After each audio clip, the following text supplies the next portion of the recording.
Very good. Welcome. Good afternoon, everyone. My name is Teck Lee, country head for Malaysia, representing SPF.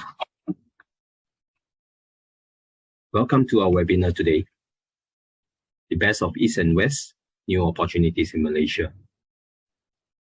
Good afternoon, Ms. Kavita Matue, Minister Economics at High Commission of Malaysia, Ministry of International Trade and Industry. Distinguished speakers, ladies and gentlemen, a very warm welcome to our webinar on Malaysia, New Business Opportunity, the best of East and West of Malaysia.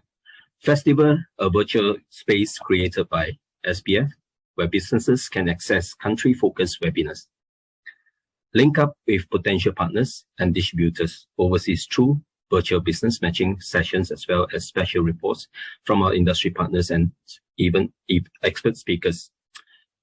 Our webinar today, entitled The Best of East and West Malaysia, New Opportunities in Malaysia, is a timely reminder for us to look ahead beyond the current challenges towards the emerging trends and opportunities opening up for businesses in our region. Almost 3 years of battling with COVID-19, few would have thought that working from home would be implemented in the businesses, let alone find themselves in so quickly fully accustomed to it. Today, we are learning and communicating on a daily basis via webinars, virtual meetings, online file sharing platforms. Businesses also have shown resilience, quickly pivoting to new ways to engage with customers and doing business. Over the past few years, since the onset COVID pandemic, digital investment across most sectors have surged. This trend is set to continue. And I'm glad to be here today on this webinar to showcase the following speakers in our webinar. Ms. Kavita Matue, who is going to give a keynote speech, Mr. Stephen Dooley from Canberra, Mr. Mohammed Safiq, Mr. Arif from Investment Perak, Mr. Raymond Lee from Mentret, Ms. Natasha, as well as Ms. Ivy Heng. I'm also looking forward to the insights from our speakers on the various opportunities in Malaysia and how businesses can overcome challenges, transform themselves, and emerge stronger in the reopening of our economies.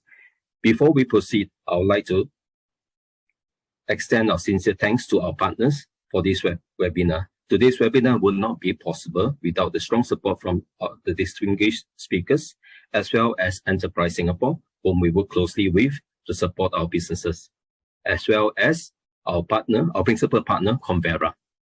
Ladies and gentlemen, without further delay, I wish you a good webinar ahead. And then let's welcome the first speaker, who is going to give a keynote speech, Ms. Kavita Matue. Over to you, Ms. Kavita. Thank you, Mr. Tan Teck Lee, Country Head for Malaysia, SBF, respected speakers, distinguished participants, ladies and gentlemen, a very good afternoon. First and foremost, allow me to thank SBF for inviting me today. It is indeed a great honor to be part of this exciting webinar to discuss the diverse prospects of partnerships and investments in Malaysia.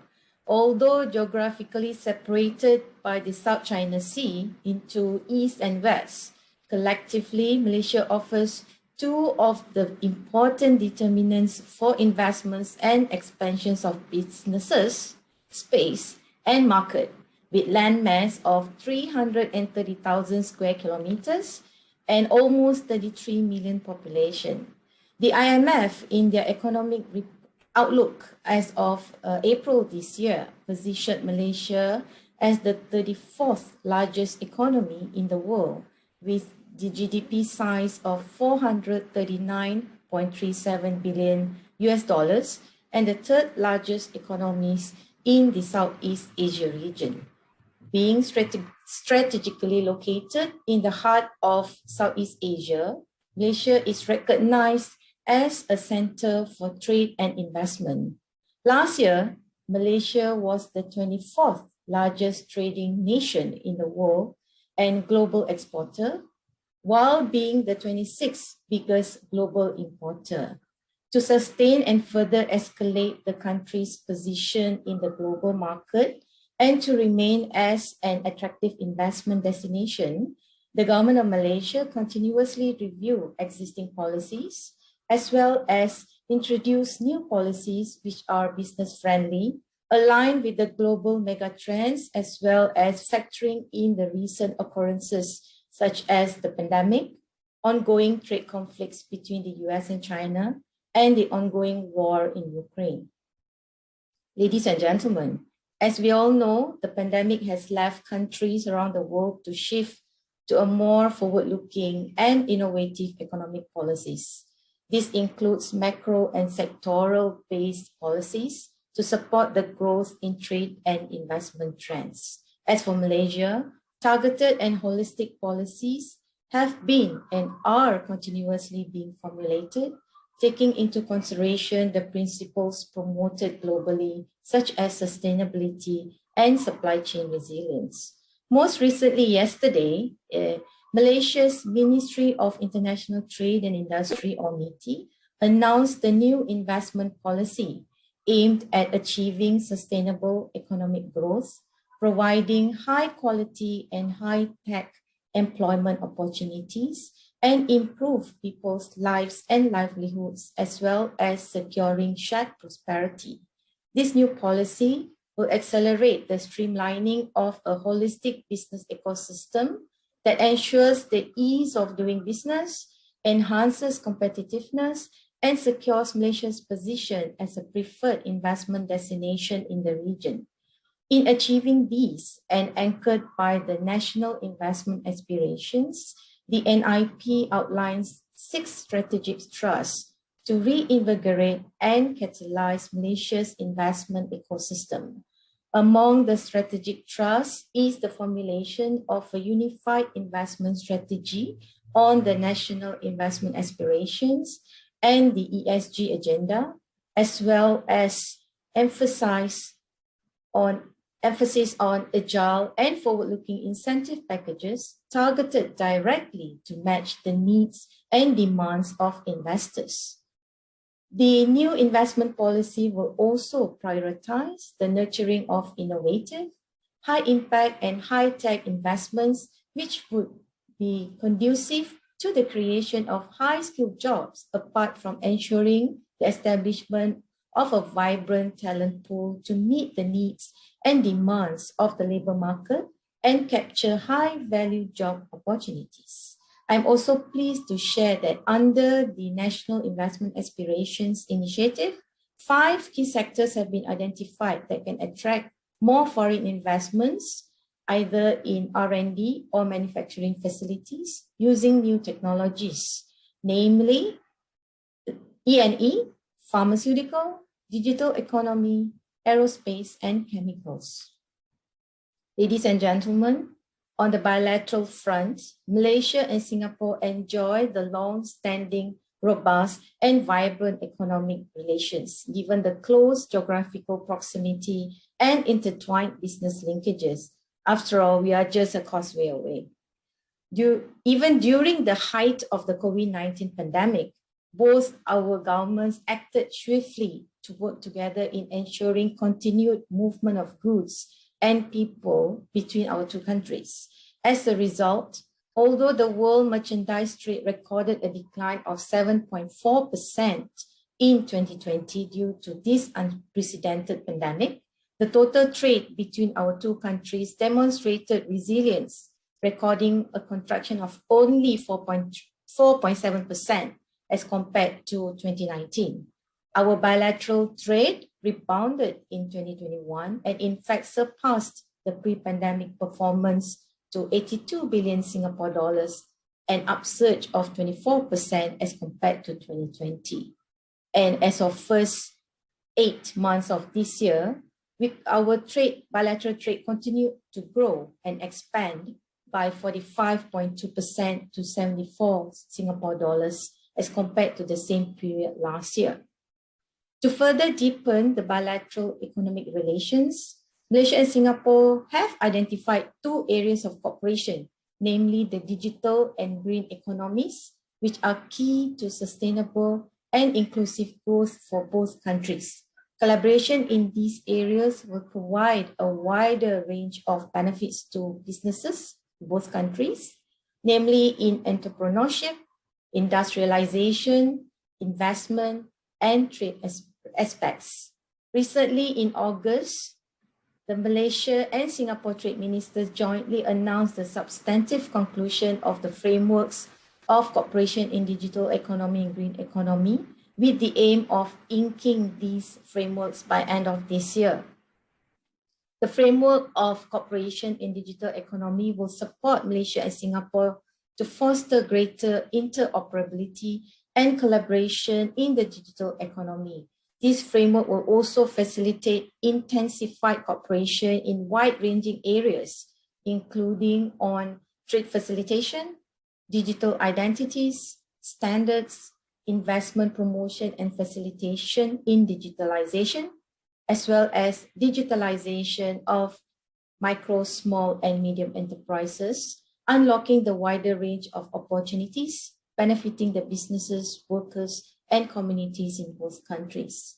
Given the growing awareness on the green front, the cooperation in green economy will allow Malaysia and Singapore to collaborate, among others, in next generation mobility, including electric and autonomous vehicles, ESG policy exchanges, capacity development for exporters, low carbon solution, including hydrogen and carbon capture, utilization and storage, carbon credits, industry collaboration, and renewable energy technology standards. With the imminent signing of these frameworks, I'm confident that this will pave the way for greater collaboration opportunities between Malaysia and Singapore in both these sectors, as well as it will be a precursor for more cooperation in sectors in the future. Ladies and gentlemen, I understand there will be a presentation on benefiting from FTAs later. I wish to emphasize that as a trading nation, the FTAs are important to Malaysia, as currently about 67% of our annual total trade are with FTA partners. Malaysia has already implemented 15 FTAs and will soon add the CPTPP to this list, as we just submitted our IOR on 30th of September. We see great value in engaging with our trading partners through both bilateral regional FTAs for the benefit of the businesses. With the wide-ranging FTAs offered by Malaysia, the private sector is now free to determine which FTA best meets their needs and provides the maximum benefits. Finally, ladies and gentlemen, allow me to thank SBF, of course, Tech Lee, who has been working so hard. Congratulations to you and your team. And also for the dedicated webinar to understand the investment and business opportunities in Malaysia, and for putting together the well-thought topics. Kudos again to you and your team and for everyone. I wish everyone a productive session today. And with that, I thank you. Terima kasih. Thank you. Thank you very much, Ms. Kavita. Thank you for the opening remark. Let me just bring on the next speaker, Mr. Stephen Dooley, who is so-called our principal partner representing Convera. Stephen, to you. Good afternoon, everyone, and thank you, Tech Lee, and to the Singapore Business Federation for having me on today. Convera, as you say, a great supporter of the SPF, and certainly keen to help you and any of your participants and members to really navigate currency markets and currency volatility with confidence. That's the reason why we're here today, and my job here at Convera is to help our clients, which is small, medium, large businesses with foreign market exposure, helping them manage that volatility that comes in currencies, manage that volatility, to give them more confidence when they are trading in international markets. So that's what we do here at Convera, try to make sure that businesses find making foreign payments so easy. It's very easy for them to grow overseas. So a lot of the audience today are thinking about making that expansion, then we're here to help. I'll start off with a quick note about who Convera is, because some of you may not recognise the name. We are formerly Western Union Business Solutions, and we'll been in existence for a very long time, of course, but we've recently rebranded as Convera and really focused on that business-to-business payments. If you look at that next slide, you can see some of the details about the kind of clients we work with. Over 700 law firms, banking partners over 60. We've got over 30,000 B2B clients globally, and we operate in over 200 countries and territories, and help deal with over 140 currencies. So we're certainly, as you can see, very large, very experienced business that can help you manage your foreign exchange payments. We're actually the largest non-bank B2B cross-border payments. And as I said, we're trying to deliver smarter money movements to our customers, helping them capture more value with every transaction. So I guess starting off on the next slide, you'll see why we help businesses and why businesses often find managing FX so difficult. If you need to trade in an international market, then making a foreign currency payment is an absolute necessity, but it comes with a level of risk and uncertainty. One of the reasons why is that FX markets are very volatile. We've seen that considerably over the last 12 months. As equity markets fell, we've seen some very sizable moves. And look at the US dollar, currently at 20-year highs with the US dollar index. It's at 20-year highs versus the euro. It's at 24-year highs versus the Japanese yen. And of course, last week it traded to all-time highs versus the British pound. Now, no one went into 2022 expecting such a sharp acceleration of the US dollar. What's driven it, of course, is that inflation's running very hot in the US, and the central bank, the Federal Reserve, has been forced to raise rates continuously, and is expected to raise rates again next month, probably by 75 basis points to a range of 3.75 to 4%. That's a big move from where we started at 0.25 at the start of the year. So as US interest rates went up, you get more money to put your money in the US. And so that's what's driven the US dollar so sharply higher. And of course, at 2-year highs versus the Singapore dollar. But that uncertainty, that volatility, as you can see, it's something that we need to expect every single year. And the US dollar, Sing dollar pair since 1983 has moved on average a little over 8% per year. Now, I think if you're making a payment, that means that with that kind of movement, you can suddenly have to pay 8% more or suddenly have to pay 8% less. So that uncertainty is what can make managing international operations more difficult. You don't know how much you might need to pay in 3 months, 6 months, and 12 months. You might not know how much you're going to receive if you're receiving income from an overseas territory and your base currency suddenly rises, then you'll be receiving less money than you might have planned, thought, or budgeted for. So that's what we really try to do at Convera, help businesses make payments, but help them understand and manage that risk that comes in foreign exchange markets. I said that the US dollar Sing dollar pair moves on average 8.4% per year. The euro versus the Sing dollar about 11% per year. The Japanese yen about 15% per year. So you can see that these big moves, which are driven by global trade and policy expectations, that are very often very sharp and very sudden. The US dollar moved almost 7% last month, and that was driven by a very high inflation reading that we got in the middle of September. So again, very sudden news events can suddenly create big sharp moves, and within a couple of days, that can really have an impact on your income or on your costs. Otherwise, a lot of the big moves often occur outside Asian trading hours. The centre of foreign exchange markets still is London, and we get some of the biggest moves while London and New York are open. And sometimes you can go to bed and expect one price in the morning, and it can move very, very significantly overnight as well. So again, that's why FX businesses or businesses with FX exposure can find that it becomes quite difficult to predict costs and predict revenues. So let's have a look at some of the expectations for markets over the next 12 months, and particularly with focus on Malaysia, because right around the world, it's your more emerging markets that have seen the biggest moves in currencies. And so if you're thinking about making an investment into Malaysia, then the current environment might make some level of sense for you. So on the next slide, we'll look at the FX forecasts, and then we'll move on to the slide after that and look at some of the key themes over the next 6 to 12 months.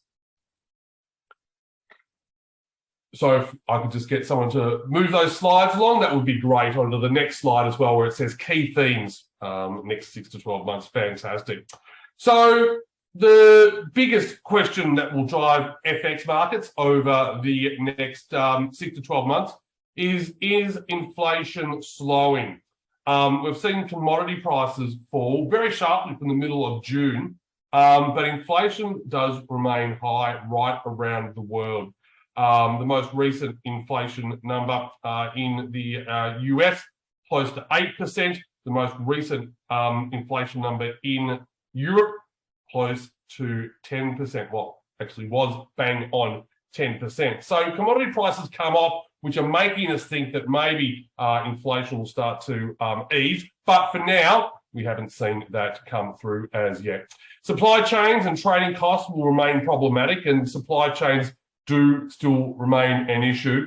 Demand is easing though, so with consumers have been really pressured by those higher rates and inflation. So in total, what we're really waiting for is when are we going to see central banks stop hiking rates? In Australia, we saw the Reserve Bank of Australia hike rates by less than expected on Tuesday, a sign that one central bank is nearing the end of their tightening cycle. But of course, it's all about the US Federal Reserve. And once they suggest they've stopped hiking, then that's when we expect to see the US dollar fall, and that's when we expect to see markets bounce back. Because certainly for the moment, it's had a very bad run. The Dow Jones, for example, was down 9% in September, a very sharp move lower. If we look at the next slide, we can see where do we think the US dollar, Sing dollar pair is going over the next 12 months. And you can see we expect it to fall quite significantly. And the reason for that is, again, as I said, the US dollar, once the Federal Reserve in the United States stops hiking rates, the US dollar is likely to drop from its extreme highs. And particularly if we start to see a recovery in global markets, that's when the US dollar might fall, and currencies like the Sing dollar might perform even more strongly. It's particularly interesting versus the Malaysian ringgit as well. If we can move on to the next slide, you'll see that we've got a similar expectation on the Malaysian ringgit. That can start to push back higher as well.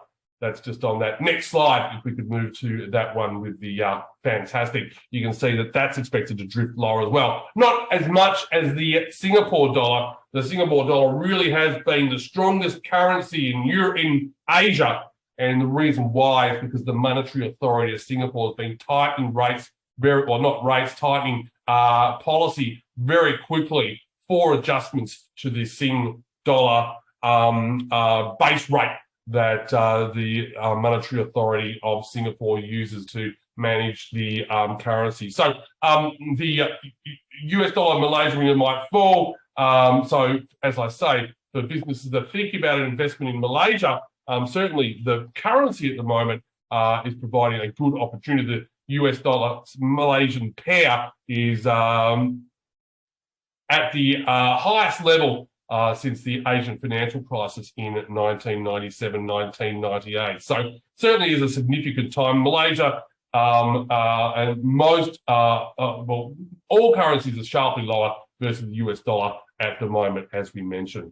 So how do you manage this foreign exchange volatility? I might move on to the next slide, the FX risk management, and then move on to the slide after that with the agreed FX plan for stakeholders. Fantastic. So what businesses really do to manage that volatility in FX markets is really have a regular process of setting a strategy and reviewing that strategy. So you start off by working out what worked last year, what didn't, set your goals. Are you looking to protect yourself from a negative move? Are you looking to benefit if the market moves in your favor? Have a plan in place and then have someone in the business to execute that plan. So that 4-step program is what we do to work with clients so they don't have any unexpected foreign exchange moves that causes costs to go up or causes their revenue to go down. In the next slide, I'll show you what that looks like in real terms. You'll see that the rolling hedge profile will show you that you're normally fully hedged for the first 3 months and then partially hedged in the month 4, 5, and 6. That's on that next slide, please. You can see that the example of the rolling hedge. Very good. You can see that you're fully hedged for month 1, 2, and 3, and then partially hedged for month 4, 5, and 6, and then you roll that over every month, and that's what's called the rolling hedge. So it means that you never have any uncertain foreign exchange movements impacting on your costs or on your revenues in that very short term, but giving you some flexibility in month 4, 5, and 6. On the next slide, we'll show you that what tends to happen is that you'll use one of 3 different ways of hedging. A natural hedge, if you're receiving some money in the same currency in which you're paying out, then you can just offset that. That's the natural hedge. A forward contract is where you have a guaranteed price in the future that you'll be able to buy that currency. And the option is where there's more flexibility. If the market falls, you're protected. If the market rises, then you can take advantage of that benefit. Of course, the options are a little more expensive. So what are your FX management priorities? On the next slide, you'll see that what we're really looking to do in FX businesses is that FX is volatile and unpredictable. This creates risk, but also an opportunity. Have a plan for managing your foreign exchange exposure to help bring predictability to cash flows and profits. Make incremental, regular changes to your FX management, and FX provides a business opportunity, but really risk management is the priority here. So I'll just finish off by saying, what do we do for our clients? On the next slide, international strategy, and I'll move on to the next slide as well. Think about what will happen if you see a big move in the currency that you're dealing with. If you are looking at buying the Malaysian ringgit, what would you do if it suddenly strengthened by 5% or 10%? How would that affect your business? Talk to us about the full range of risk management solutions. And then on the next slide, we'll also talk about some of the other things that we do. We make payments, so help that your payments are quick, clean, and in line with regulations. We have fantastic security to make sure that you've got the ability to transact with safety. We can do both import and exports, and with over 140 currencies and operating in over 200 currencies and territories. Whatever business strategy or environment, jurisdiction, or country you're working in, we've got a local member that can help you with that. So if you have questions, it's a core component of anyone dealing overseas. If you have questions, certainly reach out to us after this presentation, or the Singapore Business Federation can help you as well. Thank you for your time. And if you have any questions, you can email at askmarketinsights@convera.com. Thank you. Thank you, Stephen. Thank you for the insightful presentation. And next, I will invite Mr. Muhammad Saifiq, who is going to speak on behalf of MIDA, Malaysia Investment Development Authority. Okay, so originally the speaker is supposed to be Mr. Vinotan, but unfortunately he's down with COVID. So Mr. Muhammad Saifiq is going to do the presentation. Over to you, Mr. Muhammad Saifiq. Hi. Okay. Thank you, Mr. Tan Teck Lee, the country head for Malaysia and Asia Pacific for SPF, and fellow presenters, and also all SBF members. So by way of introduction, my name is Muhammad Shafiq bin Muhammad Shukri. I'm the Assistant Director from the foreign direct investments from MIDA HQ. So I'll be replacing Mr. Vinodan, which is our MIDA Singapore directors. I would like to extend, I apologize from him. Okay. Okay, I will start my presentation by the introductions about MIDA for those SPF members that first time hearing about us. So MIDA is the promotional investment agency under MIDA. We are the federal promotion investment agency under MITI. They're responsible to track foreign and also direct investments into the country. So we are truly international. We have 21 offices worldwide, which our recent office openings is in MIDA Istanbul. Okay, and besides that, we have 12 states offices to facilitate all our investors at all states across Malaysia. Okay, and for MIDA Singapore, our director is Mr. Vinodan Tulizinadan. So I believe some of our SBF members have been meeting him previously, together with our investment officers over there, Mr. Jason. So for if let's say you have any concerns or interest and would like to know better about the business opportunity or how should you navigate to your business in Malaysia, you may contact them. Okay, next is in terms of the services provided from MIDA, from us to all of you. We are doing a promotion investment and until the implementations of all projects. So we can divide it into three, which is the first pillar will be the promotional activities that will be undertaken by our office, both in MIDA HQ and also our global offices. And the next pillar will be the approval processes. All the applications submission for any new projects or expansion projects, we do cover the approval processes as well. So basically all the submission, for example, like the manufacturing license or tax incentive need to be submitted to us. And lastly is in terms of the implementation of project, we will handhold each of the projects until the implementations of the projects here in Malaysia. Other than that, we also provide some other business facilitations, for example, like post-investment issues, talent needs, for example, like your company require a talent pool, please let us know because we do have a respective dedicated team in MIDA to facilitate with your talent needs. Besides that, we do also offer local sourcings of parts, components, and modules, local engineering supports, and also adoptions of Industry 4.0 technology. We do have a list of the solution providers and engineering and technology capabilities, which we can share with you, and we can match according to your needs. Next is in terms of technology collaborations, funding needs, and also e-services portal. So for e-service portal, you can, it's a directory platform which you can, look into it to find out what kind of services that you would like to need. Okay, next. Okay, in terms of setting up project, this is basically how MIDA fit in. This is basically what is our role. Okay. First thing first, in order for you to establish a company in Malaysia, you need to register it with the Companies Commission of Malaysia.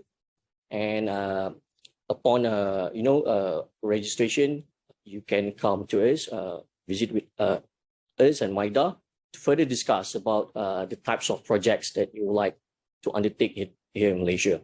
And via MIDA, we will connect you with related government agencies and authorities, for example, like departments of environments, local authorities, customs, and also utilities providers in order to assist your investment here in Malaysia. Okay, next. Okay, At the same time, as the federal promotional agency, we did work closely with regional economic corridors and state investment centers. For your information, each of the states has also been given mandate to develop their economic corridors as well. Okay, next. Okay, in terms of business policies, please. Okay, here in Malaysia, we do have a business-friendly investment policy to cater foreign investors. For example, the first one is in terms of equity ownerships. All foreign companies are allowed to hold 100% of your company equity ownerships. It's either in both in manufacturing or services sectors. Secondly, we allow 100% of repatriation of income. I mean, every company is allowed to repatriate their capital interest dividends back to their home country. And the third one, we do allow the employments of expatriates. For example, we did provide a key post, which is a post that are permanently filled by foreigners, and also term posts, posts that are filled by foreigners for periods of 1 to 5 years. And other than that is in terms of the IP, intellectual property protections, Malaysia is part of the IP laws, conform with international standards. We've did adhere into the international standards, and we are also the members for few international law governing bodies. Next is in terms of investment guarantee agreements. Malaysia has signed IGAs with more than 60 countries to guarantee your investment here in Malaysia. Okay, next. Okay, first thing first, when you would like to set up a manufacturing entity here in Malaysia, your companies are required to apply for manufacturing license with us at MIDA. Basically, the criteria for the applications of manufacturing license, company need to have a shareholder funds of minimum ringgit Malaysia 2.5 millions, and need to employ at least 75 full-time paid employees in order to obtain the manufacturing license. Okay. And if let's say your company threshold is below 2.5 millions in terms of the shareholder funds and less than 75 employee, your company may request it from being exempted from the manufacturing license from us. Okay, next. Okay, in Malaysia, we do offer competitive investment incentive for various periods. So amongst of the tax incentive that we provide is for the finance status, investment tax allowance. These two is basically for new types of investment projects, and for those companies that has established their presence here in Malaysia. I mean, like when they decided to expand their projects, they are allowed to come to MIDA for the reinvestment allowance. And other than that, we do also offer custom duty exemptions, which we have a local custom representative here in our building to facilitate with your issues or any inquiries about it. And as the route of to ESG, we do provide a green incentive for those companies who like to undertake green projects. For example, like to install solar panels at their premises to generate their own energy. Okay, next. Okay, all right. So in terms of the business, the opportunities in new growth areas, we have identified 10 for the manufacturing sectors and 8 for services sectors. As you can see, electrical and electronics chemical and advanced material, machinery and metal technology, life sciences and medical technology is among the new growth areas that we look into it. So as you know, for the E&E, Malaysia is among the world's largest country to export E&E products throughout the world. Okay, next is also parts of the continuity of the manufacturing sector. Besides the other sides, we do focus on the transportation technology, building technology, lifestyle, circular bioeconomy, food technology, and resource-based industries. So we have categorized and break it down for each sector. What is the priority subsectors that would like to receive types of investment that we would like to receive? Next. Okay, in terms of services sectors, we have identified 8 areas that we like to promote that, and the area that we like to focus on, which will be business services and regional operations, which under this pillar is all investment related to what we call as digital economy.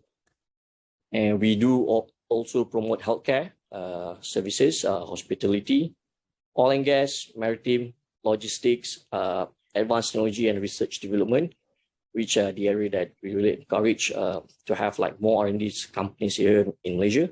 And lastly, green technology. Okay, next. Okay, as the global is, trying to digitalize each of the business activities and also the processes, digital investment is also a part that we always focus on. Under the My Digital Blueprint, we have classified the types of technology that we like to promote and the types of investment that we wish to have here in Malaysia. So in terms of the technology that we have identified is in terms of robotics, artificial intelligence, horizontal or vertical integrations, cybersecurity, additive manufacturing, cloud computing, augmented reality, big data analytics, and Internet of Things. And to support this technology, we do welcome digital infrastructure investment. For example, the developments of hyperscale data centers and the manufacturing of all these materials that related to the digital infrastructure project, for example, like submarine cables, dark fibers, and others as well. Okay, next. Okay, next is in terms of the principal hub. This initiative has been introduced to make Malaysia as the base in conducting regional and or global businesses to manage, control, and support its key functions. So basically, the idea is to make Malaysia as the control tower for all business activities for all these MNCs. We have numbers of MNCs that has been established in Malaysia as principal hub, for example, like Honeywell, Superfood, Jobstream.com, just to name a few of internationals and also Singaporean companies that has enjoyed this principal hub status. Okay, next. Besides principal hub, we do also welcome types of project to make Malaysia as the global trading center. So the idea is for the company to conduct procurement, distributions, and trade activities to further support their supply chains. Okay, and in terms of the tax incentive that we will offer is a concessionary tax rates of 10% for up to 5 years. And basically on the right side, you can see the eligibility criteria for any companies that wish to undertake this global trading center here in Malaysia. Okay. All right. Next. Okay. All right. This is basically our efforts in terms of to drive more investment into the country, especially during the COVID situations. As we know, the whole global has been impacted quite severe with the COVID-19 pandemic. So as a countermeasure to keep on facilitating and attracting more investment here in Malaysia, MIDA has established the MIDA One-Stop Center for business travelers during pandemics. This is to allow all the business, travelers, for example, like CEOs or what, to travel here in Malaysia to look into their business or to secure potential deals with other businesses. So we do receive about 3,223 companies throughout the period with the potential investment value of ringgit Malaysia 171 billion ringgit. Okay. Besides that, we did establish a digital investment office, which is under the purview of MIDA and MDAC. This is basically to accelerate the digital investment. And as at December last year, the total digital investment valued at ringgit Malaysia 3.5 billion has been approved. Okay. In order to speed up the application processes, we have introduced automatic, or what we call as fast-track approval for investment projects, which nowadays it only takes 2 working days for your company to receive the manufacturing license approval. Okay, and on top of that, in order to spearhead and to stimulate the investment into the country, Malaysia government has introduced a special tax incentive to attract new investment and also to encourage existing companies to reinvest post-pandemic period. We have introduced a relocation incentive and additional investment allowance as part of it. Okay, the 5th one is in terms of the relaxations of incentive conditions for manufacturing and services projects under the purview of MIDA. Next one is in terms of the establishment project duration and coordination unit, what we call as PACU under MIDA, to provide end-to-end facilitation for all investment project. We do have like 1 slide after this about PACU. And lastly, we did upgrade the industrial park, our industrial park in Malaysia, with high-speed broadband internet facilities. This is in order to support the digitalization roadmap process. Next. Okay. All right. When talking about digitalizations, MIDA ourselves, we did transform according to the global scenario. So since last year, we have introduced the MIDA online application, the name, we call it as the Invest Portal platform. This is basically for the applications of submissions. Okay, for your kind information, we no longer receive any hard copy submissions, and all applications need to be conducted online via this Invest Portal platform. Okay, for example, like nowadays we do have a e-manufacturing license. Let's say your company would like to apply for the manufacturing license, you need to submit into our Invest Malaysia portal, and also for other types of applications, for example, like incentive, import duty, expatriate post, grants, and other types of applications. Okay. Next. Okay, all right. This is the project asserted coordination unit that I mentioned earlier. This is basically the interface for the Pacu platform. Okay, next. Okay, this is basically among the successful facilitation by the Pacu unit.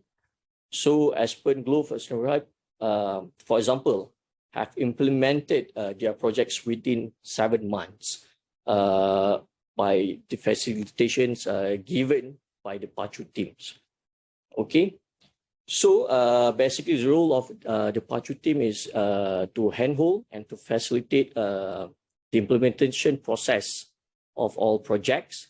For example, if let's say your company have like some challenges, for example, like in terms to get approval from the related authority body or local governments, MIDA will be parts of it to negotiate and to handle all this case. Okay, in order to ensure all projects being completed and implemented within the stipulated timeline. Next. Okay. Okay. All right. We also have upgraded our industrial parks with high-speed broadband. So as of today, we do have 37 industrial areas. This initiative is to ensure that the digitalization process or adoptions by the companies that being the tenants of all the industrial parks can be successfully implemented. Okay, as we know, for example, like automation, digitalization process of manufacturing require high-speed internet capabilities and also stability.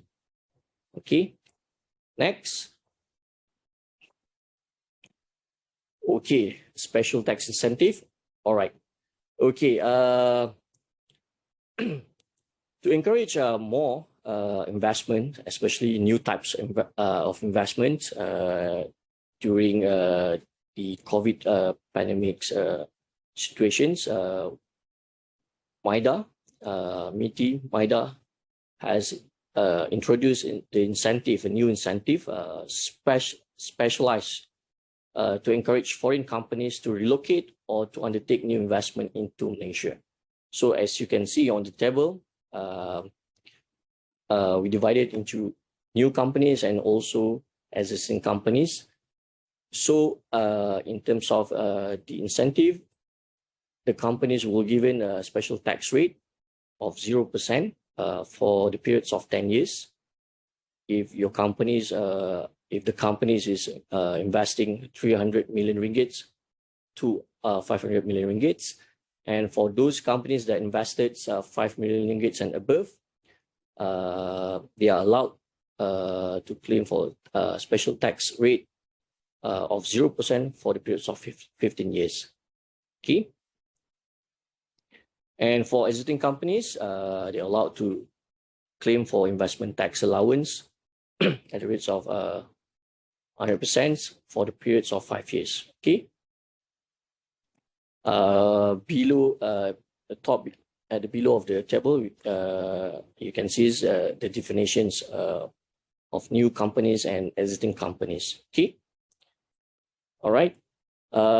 This second one is the special investment tax allowance. This is basically dedicated for existing companies that have their presence in Malaysia, and additional RA at the rates of 60% on the quality capital expenditure will be eligible for reinvestment. With the criteria of the investment need to be made within the 3 years of assessment. Okay, subject to the types of manufacturing projects or selected agricultural activities. Okay, and the effective date for this RA reinvestment tax allowance is the capital expenditure need to be undertaken during the year of assessment from 2020 to 2024. Okay, next. Okay, for the services sector, we do introduce special tax incentive under the Pajana, which has been introduced by the government in order for the company that services company that wish to relocate their business to Malaysia. So basically, we also divide it into two, which is for new companies and existing companies. And in terms of the eligible service activities is in terms of the provisions of technology solutions, provisions of infrastructures, for R&D projects, medical device testings, and any services or manufacturing related services. Okay, at the left side below, any incurred capital investments or digital expenditure will be benefit from these things. Okay, next. Okay, this is the digital ecosystem association SIM. This is basically to strengthen the overall digital ecosystems through attractions of technology and digital investment into Malaysia. So the DSAX incentive offers basically offers to two types of companies, which is to the companies that undertake that function as digital technology provider.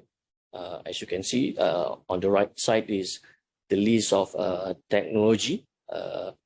And secondly is in terms of the digital infrastructure provider, which is the company that provide digital infrastructure services such as data center, broadband, or submarine cables. Okay. Okay.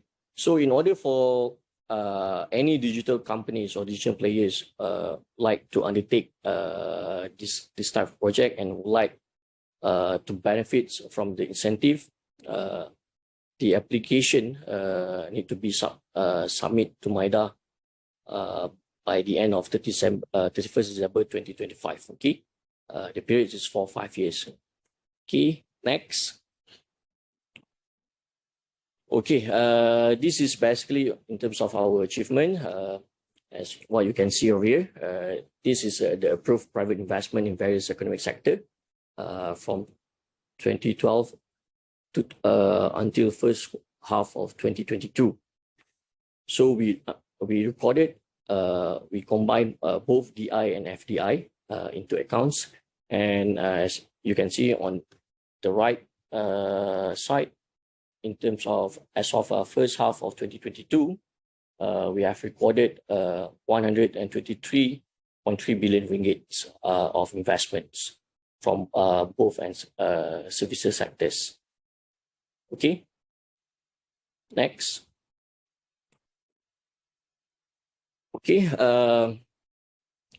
this is basically the investment that we recorded in the manufacturing sector for 2021. Last year we did recorded a total of 195 billion ringgit in terms of investment in the manufacturing sector, which we can see the investments in the manufacturing sector has been increased by 107% in terms of increased ratio as compared to the previous year. Despite all these the challenges that we faced during pandemic, Malaysia still obtained one of the highest projects in ASEAN countries. Next. Okay, this is basically major quality projects that have been secured in 2021. So we do receive a new investments and also expansion projects, investments from all these investors. Okay, next. Okay, Malaysia. This is basically some of the logos of prominent foreign manufacturing companies that has been established their presence in Malaysia since 1980s. And as of now, we have received more than 5,000 companies from more than 50 countries. This is to show, it's like how serious we are in, attracting foreign investments. It's not only attracting, but also in facilitating their investment interest in Malaysia. Okay, some of the companies, has been in Malaysia for over than 60 years. For example, like Panasonic is one of the earliest foreign investors here in Malaysia since 1968 until now. Okay, next. Okay, this is basically our national agenda. What are we aiming for the future ahead? And national investment agenda is what our guiding principle as of now, which has been announced and officially announced and also launched yesterday. Okay, as you can see, this is the areas that we are looking ahead. Besides the NIA, our investment policies is also guided by the 12 measure plans and also new industrial master plans, and also not to forget our digital blueprint plan.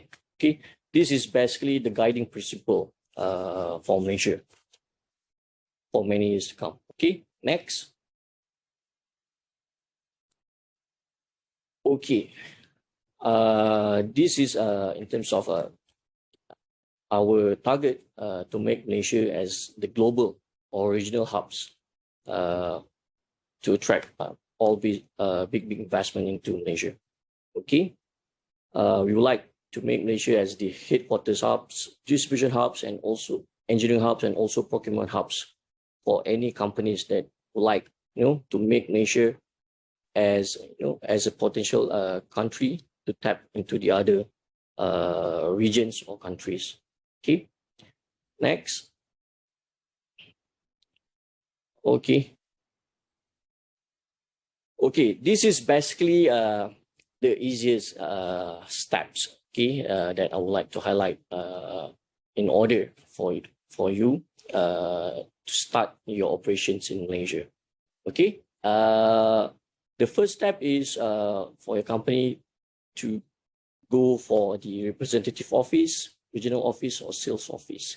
Okay, this is basically will be given in order for you to your company to conduct market studies before proceeding to the next step, which is to set up a production facility. Of course, we always encourage for any foreign investors or new investors to directly to go into step 2, which is to set up production facilities or others entities. But we know that when any companies would like to decide to invest outside their home country, it's quite challenges. So it is advised for your company maybe to start first with opening up a representative office, which is this will allow you to to gather more information about Malaysia in terms of supply chains, business ecosystems, or potential collaborations. Okay, and then the next steps is production facilities. For as what I have informed earlier, you need to come to MIDA in order to obtain the manufacturing license, and also to apply with other related incentive from us. Okay, and the third step is to set up a principal hub or operational HQ global trading center. Okay, so basically the idea is for the companies to make Malaysia as their regional and global business entrance to manage control and support key functions, including management of risk, decision-making, strategic business activities, and other administrative purposes. Okay, next. Okay, I think my slides has come towards the end. Okay, MIDA Singapore will be the first point of contact. Let's say you would like to know in details about this business opportunity.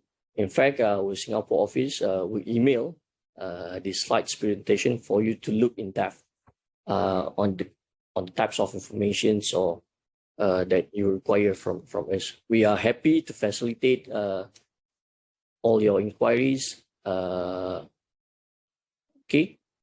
next. So, MIDA Singapore, as you know, has been supported. I would like to thank for SBF, Enterprise Singapore, EDB Singapore, just to name a few. For all these supports and cooperation is given to us throughout the years. Okay. Next. I think with that, thank you. Thank you for your time. Should you have like any inquiries or details information that you require, please don't hesitate to contact our Singapore office, or you can email me directly. Thank you for your time. Thank you. Thank you so much. Thank you, Mr. Mohammed Saifiq. And now we come to the other part of the presentation. From MIDA, we go right all the way to the east of Malaysia. Let me just welcome Mr. Raymond Lee from MINTRAD, Ministry of International Trade, Industry and Investment, Sarawak. Mr. Raymond Lee, over to you. Thank you very much. Good afternoon, ladies and gentlemen, and fellow speakers. This afternoon, I think just now, Mr. Shafiq has already said a lot of the investment part of the policies, incentives in Malaysia. So since Sarawak is also a part of Malaysia, we will probably just concentrate on some of the sectors that we would like to promote here in Sarawak. So could you go to the next slide, please? Okay, so I'll just give you a small background of Sarawak. Next one, please. Now, as the audience are in Singapore, I guess all of you will probably know that Sarawak is towards the eastern side of Malaysia. Maybe people know more about Kuala Lumpur, the west part of Malaysia, but don't really know much about the east part of Malaysia. I'm sure a lot of Singaporeans are actually here. They maybe have relatives here. They also have businesses here, business connections here. So Sarawak has a landmass that is roughly a third of that of the Peninsula Malaysia. However, our population, as you can see, is only about 2.8 million people as compared to that of Singapore, about 5.7 million. Area size, of course, is big, but in terms of population, smaller than Singapore by maybe a half. And of course, as compared to the entire population of Malaysia, we're 2.8, Malaysia about 32. So in terms of GDP, we compared to Singapore, that's the number, 44.1 billion as compared to 552 billion in Singapore. Of course, our per capita GDP is not as high as Singapore, but we are moving up. So we hope that people know more about Sarawak and want to come here to Sarawak. So next slide, please. So as you can see, Sarawak is Sarawak, Malaysia, Singapore. We are very strategically located. You can see that towards the north you have China, Korea, Japan, and then India towards the eastern side, Australia towards the southern side with New Zealand. So in general, this area is a very strategically located located strategically, and it's well positioned to be a gateway for investment. for potential investors who want to not only to penetrate these markets here, maybe from those coming from Australia, from India, from China. So this is a good area as a point where it can be distributed out towards this entire region.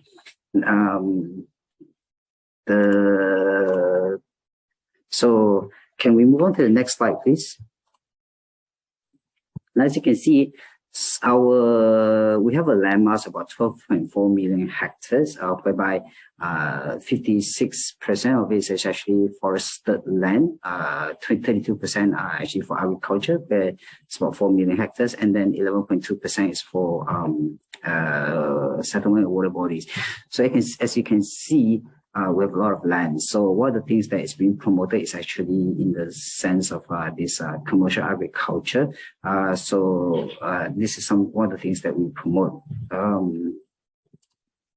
Let's go on to the next slide, please.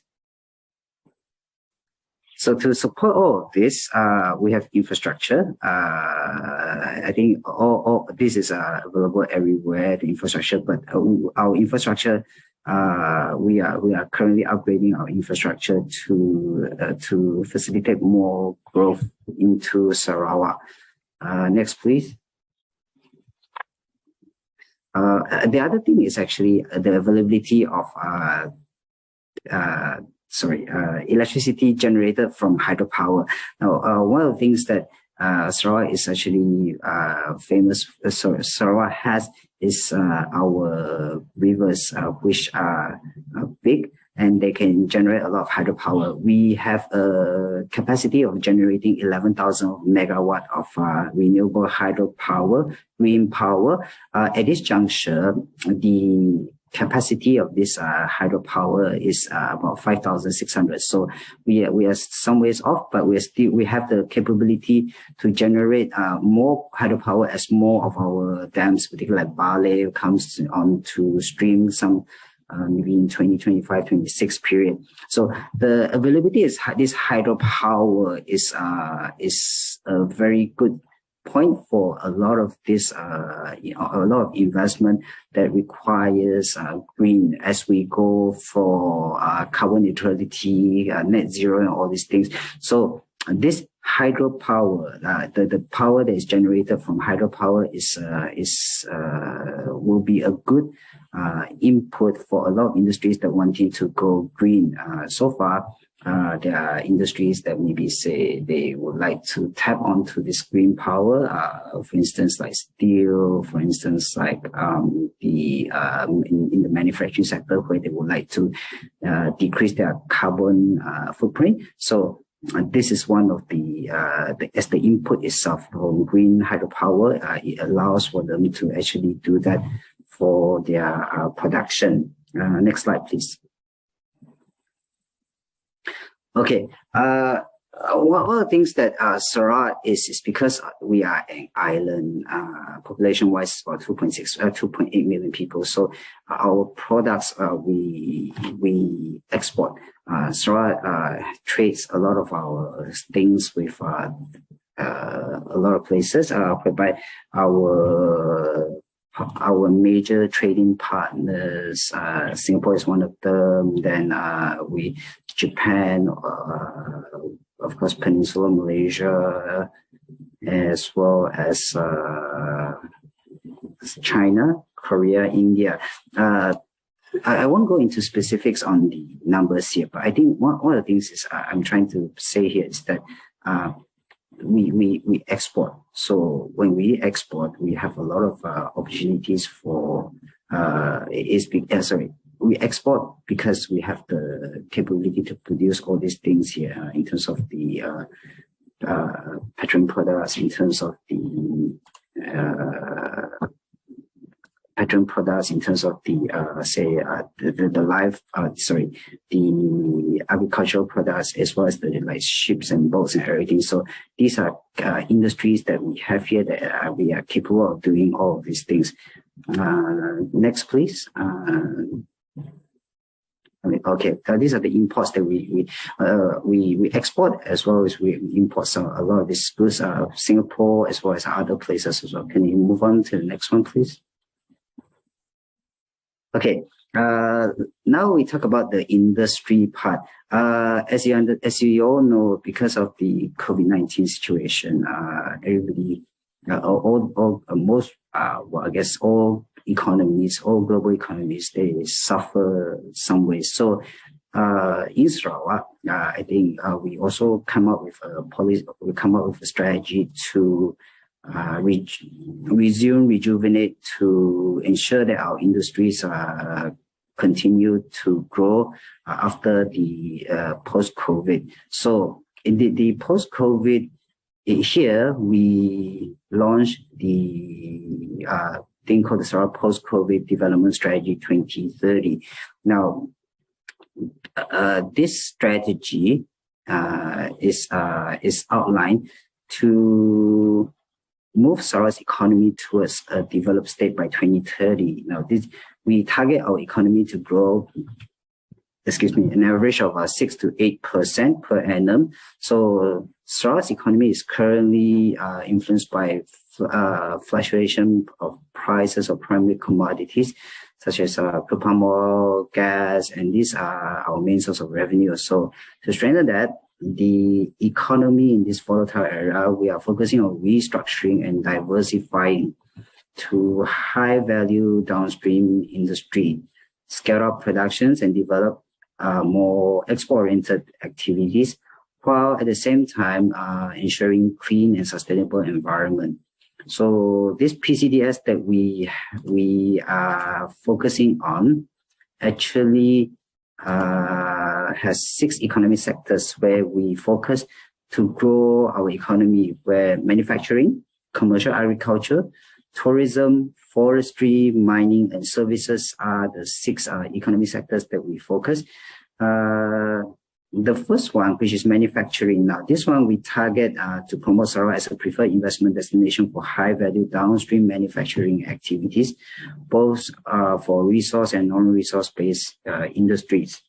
For the agriculture sector, like to attract global partners to develop technology-driven commercial agriculture and agro commodities for international markets.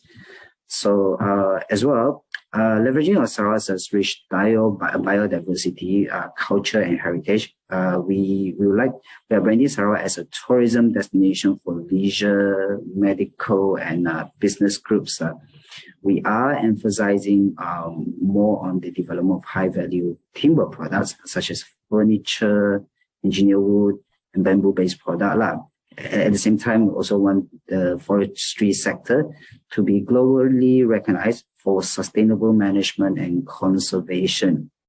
Mining sector, we want to move towards a more downstream industries for oil and gas, silica sand, rare earth elements for high-value product and expand activities across value chain. In the services sector, we want to focus more on developing quality of life for better quality of living. Now, here we have a lot of good educational institutions like Curtin from Australia, Swinburne for Australia. These provide international reputable education for in Sarawak. So we're seeking more investment collaboration to develop more high standards of housing and healthcare to be on par with others developed countries. As I mentioned just now, to support this, we are continuing investment in our infrastructure as well as utilities, so that to improve better air and sea connectivity. So one of the sectors that we are also interested in is hydrogen. Now, the interest in hydrogen has been escalating globally, driven by the need to seek for ways to solve growing climate crisis and cut carbon emissions.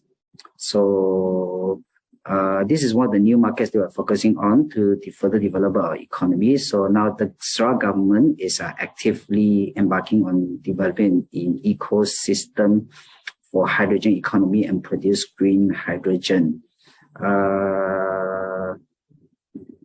me see. Next, please.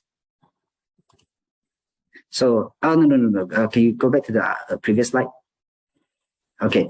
Now, in Sarawak, we, as mentioned by Mr. Shafiq just now, manufacturing is one of the sectors that we are promoting. So here we have developed, these are the several, I will say, clusters of industrial parks that we, industrial areas that we have in Sarawak, where the concentration varies from, say, high tech in Kuching to Tanjung Manis's halal-related industries, to shipbuilding in Cebu and Miri, petrochemical in Bintulu, oil and gas in Miri, as well as petrochemical in Lawas. So these this industry spread all over Sarawak in different sectors. They are not only in one type of manufacturing sector, but in different sectors. Next, please. Next. Okay. So, like I said, so with this, we have a lot of industrial parks developed all over Sarawak. I name a few, like Samajaya High Tech Park in Kuching, Sarawak. In Kidurong, Bintulu, there are industrial park for the petrochemical industries. In Tanjung Manis, we have industrial park that we want to develop for the halal industry. In Samalaju is for the energy intensive industries. Kuala Baram and Rantau Panjang for shipbuilding. Next, please. So when it comes to investment incentives, next, please. These incentives are available. I think Mr. Muhammad Shafiq has already mentioned from the perspective of the federal government. These are incentives that MIDA, I think MIDA has also have mentioned all of these incentives. Now move to the next one, please. So from the government's perspective on Sarawak, our incentive are more or less in terms of land price, in terms of electricity, in terms of water. Now, land here developed by the state government, they're priced at 20 ringgit per square feet. Those that can complete the in terms of the development of the land in construction and start operating within a period, maybe say 3 years, then they can enjoy 30% rebate on the land. When it comes to electricity, and water, they are priced very competitively. More importantly, electricity is among the cheapest in the region. Price aside, it is also quality electricity as well as supply wise. So next, please. Okay, so that will bring me to the end of my presentation. If you have anything, you can contact us or email to us at mintrade@sarawak.gov.my. Thank you very much. Thank you, Raymond. Thank you so much. And come to the next speaker. We have Mr. Mohammed Noor Arif, representing Invest Perak. This is part of the West Malaysia's investment program. Mr. Arif, over to you. Thank you. Okay, thank you. Thank you, Mr. Tegli. Assalamualaikum and very good afternoon, I bid to all. So it is a pleasure to meet all of you today. And of course, I would like to offer my special thanks to Singapore Business Federation to organize this event. So about me, my name is Mohammed Noor Arif. I'm a investor relation manager for Perak Investment Management Center, or just in short, we call Invest Perak. So I think before we start, I would like to share our corporate video, please. Get to know the land of 1,000 treasures. For those looking for investment opportunities. Explore Silver Valley. Perak used to be one of the wealthiest states in Malaysia, largely because of tin productions. Now, Perak is a state that pursues modernity and is progressing in line with the rapid pace of technology development.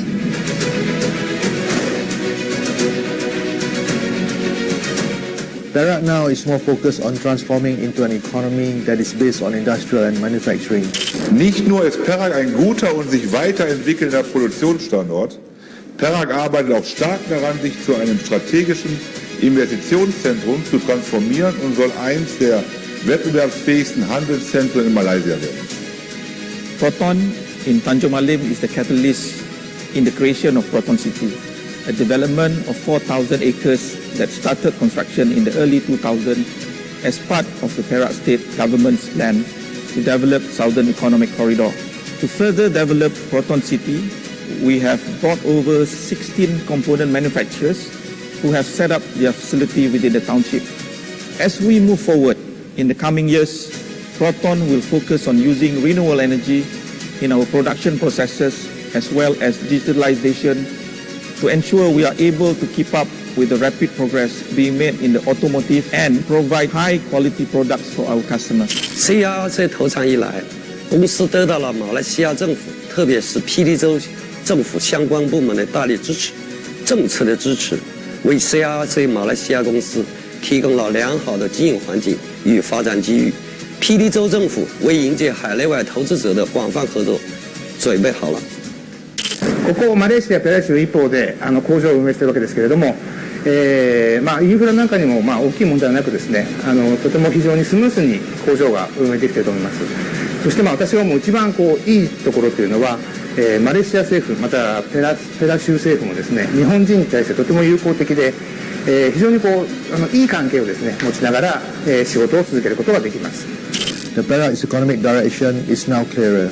Silver Valley was created by identifying several areas and sectors that are seen to have high potential to promote economic growth.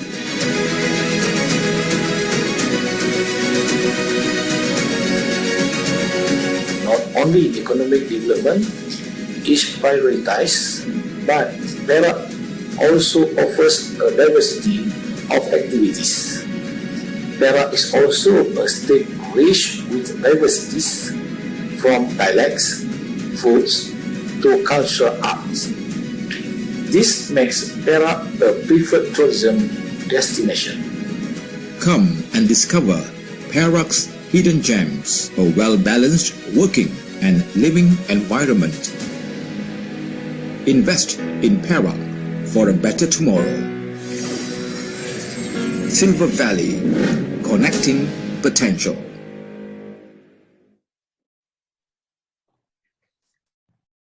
Okay, thank you. Next slide, please. Ladies and gentlemen, first of all, about Invest Perak. We are the principal investment promotion agency for Perak State. We report directly to Chief Minister of Perak, which our task is to attract investment into Perak, facilitate any investment project in which Invest Perak will act as one-stop center for the investors. We will become the bridge between the investor and local authorities to ensure investment project in Perak will be prioritized so that it can be implemented smoothly. Invest Perak also will issue a fast-track letter to instruct the authorities to put a strategic investment project on the fast lane to process it as quick as it can, and this process also will be overseen directly by our state EXCO. Next. Okay, some facts and figures about Perak. From latest report by Department of Statistics Malaysia, Perak have 2.52 million population with GDP of Ringgit Malaysia of 76 billion. Perak contribute around 5.5% of total Malaysia GDP. In 2021, Perak GDP growth rate was 3.5%. That is higher than national growth rate, which is 3.1%. Perak economy contributed largely by services sector with 61.5%, while manufacturing is the second largest contributor with percentage of 20.1%, and then followed by agriculture, construction, and mining. Next. So as we can see from this map, Perak located between two major economic focal points, which is Penang at the north of Perak, while Selangor, KL, and Klang Valley at the south of Perak. So we regard this not as disadvantageous to to our state, but we take it as the main advantage, where we will leverage the strong ecosystem from both cities, from both states, Penang and also Selangor. And also we also leverage the supply chain from these two states. And we also focus on the economic spillover to our state, particularly at the near border area. Next slide. So we have our industrial area in Kamunteng, Taipei, and Paribunta. This area is to support industry expansion from Penang. While in southern part, we have Tanjung Malim and Bidor. This also want to cover the expansion from Selangor. Whereas in Perak Central region, stretch from Ipoh up to Sri Iskandar, it has its own strength. Ipoh and Sri Iskandar surrounding area is, I can say, is already mature industrial area with presence of MNCs such as like companies in Ipoh. Most of the international MNCs located in Ipoh. And next slide. So here is some of major industry players currently operating in Perak, which I can divide to 4 major areas. At northern Perak, we have rubber-based industries such as Toyo Tires from Japan, where they have one of their biggest manufacturing facilities in Asia Pacific. At Kamunteng also, we have many glove companies such as Professional Latex, Ecomedi Glove from Singapore, Semprate Glove from Austria, Comfort Glove, One Tex, and so on. This glove company preferred Perak due to the fact that Perak have abundance of water supply and very stable. For your info, water tariff is different in each state of Malaysia, and Perak can be considered as one of the lowest tariff, the water tariff in Malaysia. So water-based industries such as glove manufacturer and also like wafer fabrication company preferred to located in Perak. Okay, so for southern part of Perak, we have Proton City. So Proton City is the automotive hub for Proton, our national car maker. So most of the industry players in this area at Tanjung Malim is Proton and also its vendor. In central region, Ipoh and Kinta, main industry is electrical and electronics. We have MNCs, Murata Electronics from Japan, Yamaha Electronics, Kamaya, Mitsubishi Material Corporation, Finisa 26 Finisa from US. So I can say we are quite happy because most of this company already operated in Perak for more than 20 years. And until now, most of them keep expanding their business in Perak. So it shows the confidence from the industry players, the existing one, for their operation and business activities in Perak. And the last one at the Manjung. Manjung district is the maritime district. Basically, most of the industry activities here is the maritime related, such as shipbuilding, ship repair, and also our Lumut port, the international seaport for the bulk cargo and also liquid cargo. Okay, next slide. Okay, this data shows the breakdown of implemented investment project for manufacturing sector from 1980 to 2020. With 1,357 successful manufacturing projects, which carry the value of RM 37 billion. So as we can see, the largest investment values come from the electrical and electronic sectors, followed by transport equipment, which largely contributed by Proton. And the last one, the third one is rubber products and so on. Next.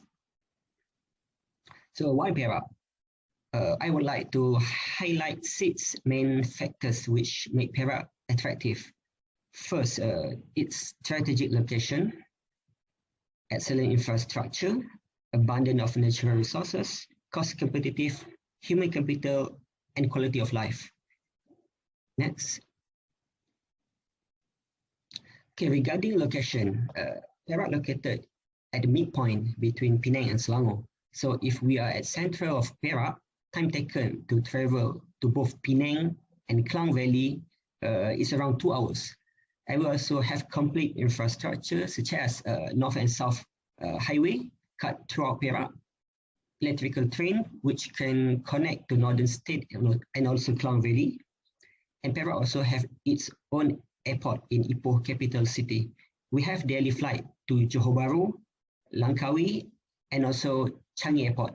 So if you want to have more international flight, you can take flight from Ipoh to Changi and then transit to more global destination.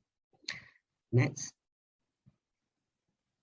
So this is our Sultan Azlan Shah Airport. So, and also KTM Ipoh, the main train station in Ipoh City. So you can go straight from Perak to KL Central using the electrical train and also up to Padang Besar at the Thailand border. Next. On infrastructure, we have quite a comprehensive road connectivity with north and south highway, cutting from north to south of Perak. And later we will have a West Coast Expressway, we call as WCE, which will connect most of township near the western coastline, such as Bagadatuk, Teluk Intan, Manjung, and Seri Iskandar.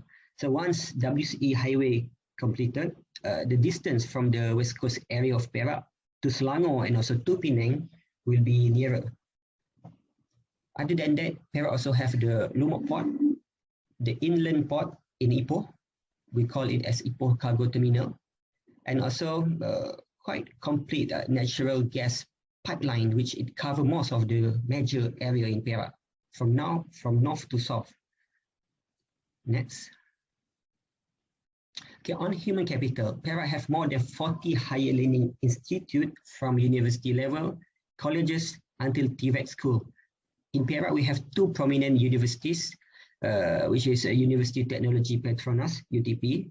I can say it's one of the best engineering school in Malaysia. We have also UTA, University Tunku Abdul Rahman in Kampar, and also UITM, a few campuses in Tapah and also Seri Iskandar for UITM. Perak state government already established our collaboration with all these universities to support the need of local talents by the industry players in Perak. Next. The Perak state government also have its own talent agency, we call it as PASAP, which will help the industry players and also the Perak people to link for the job placement. So this agency will help to find the talents and also manpower by doing the roadshow, the career fair. They also will enter the villages to looking for talents and people to work in the industry. This agency also will conduct the upskilling training and so to fulfill the need of the industry player. Next. Okay, regarding mineral resources, Perak have abundance of mineral resources. As you can see from this list, we have a huge amount of limestone, granite, silica, quartz, kaolin, dolomite, ball clay, and so on. So if you need more details on the location, the mapping of the minerals, you can contact us. We can provide the information. Next. So if a person want to live in Perak, I believe the person must want to know the quality of life and amenities available in Perak. So for healthcare, Perak have 15 public hospitals and 19 private hospitals throughout Perak. So we have quite a complete healthcare facilities in Perak to cover the needs of the people, also the investor and also expatriate. Next. And also for the expatriate, we have 9 international schools throughout Perak. So the main location, of course, in Ipoh, because mainly the MNCs in Ipoh, but we also have at the northern area in Taiping and also in Manjung. Okay, next. And on the amenities and entertainment, Perak is famous for its ecotourism with international ecotourism products such as Royal Belum State Park, Pangkor Laut, Lost World of Tambun, Tempurung Cave, Taiping Lake, and not to forget, on the golf club, we have several golf clubs in Perak. Perak also located not too far from our Cameron Highland. So from Ipoh to Cameron Highland is just around 1 hour and 50 minutes. So I can say it's quite seldom people to feel boring if they live in Perak. Next. Okay, for cost of doing business, comparatively, if you live in Perak, Penang and Selangor, it is obvious that cost of living in Perak is much cheaper due to the cheaper land price, cheaper property price, cheaper food, and comparatively lower salary need to be offered to the staff compared to Penang and Selangor. So in general, doing business in Perak for sure is much cheaper. And one of the interesting part is our water tariff. It's one of the cheapest in Perak, and we have a stable supply of it. Next. Okay, just some sharing from the data based on the Statistic Department of Malaysia. The median and average wages according to state in Malaysia, Perak still maintain quite a fair value of wages, lower than our neighboring state like Penang and Selangor. But I can say we still maintain a good quality of life due to lower cost of living. So by doing business in Perak, the overhead cost is lower compared to other states. Next. Okay, on incentive. Besides incentive offered by the federal government, Perak state government also have our specialized incentive to be offered to the investor, such as land premium discount on the quick rent, which is the land tax, facilitation in getting the approval for development order and so on. Even some of the local authorities have their own incentive, such as 50% discount on the submission fee for any approval plan, and also discount on the assessment tax. So it's just to complement the incentive offered by federal government of Malaysia through MIDA or Northern Corridor. Next. Okay, here I just want to show some testimony from some industry players in Perak. The first one is SNS Network. So this company is recently listed in Kuala Lumpur Stock Exchange. They started their business in Ipoh in 1998. And based on the statement from the founder, so they're very satisfied with Perak's strategic location between Penang and Kuala Lumpur, which helped their business to expand. Okay, the next one. This is the digital company called Radical Software, based in Ipoh. So this company developed engineering software for notable companies such as NASA, Apple, US Navy, and SpaceX. So the CEO, Mr. Yip, said he highly recommends Perak as a place for doing business because of talent supply, strategic location, and quality of life. Next. Okay, this is also another company, Finisa, which now use the name 26. So this is E&E companies from US, based in Ipoh, started in 2001. And until now, they keep expanding their business and also some expansion planning in pipeline, even after 20 years being in Perak. So currently they hired around 5,000 workers in Perak. Okay, next. Okay, this is another E&E company, the semiconductor company, Unison. So they also very confident and satisfied doing business in Perak. Before this, they have already established facilities of production in Simpang Pulai, and recently they announced to expand more in Gopeng, Perak, to double their production due to confidence in local supply chain for the semiconductor. Okay, next. Okay, this is just some sharing about the investment opportunity in Malaysia based on a report by Milken Institute in 2022. Malaysia obtained a good score in all elements in the study for business perception, economic fundamentals, financial services, institutional framework, international standard and policy. So I hope this can convince the potential investor to further explore on the business opportunities in Malaysia. Okay, next one. So for Perak, we have 4 promoted locations for new investors coming to Perak. We have a huge land at a reasonable price for new investor to come up and open up their production facilities in Perak. So the first one is Ipoh Raya Industrial Park, this one in Ipoh. Second one is Seri Iskandar Industrial Park, just nearby Ipoh. The third one, Lembah Beriah. Okay, this one, Lembah Beriah, is near to Penang, just 30-minute distance to Penang. Last one is Lahad Industrial Park, also in Ipoh. Next. So first one, Ipoh Raya Industrial Park, is located just adjacent to North and South Highway with total land size of 830 acres. The price will be around RM30 to RM40 ringgit per square feet. So its location, I mean the distance from this location to Ipoh Cargo Terminal just around 30 minutes, to Penang Port around 2 hours and 20 minutes.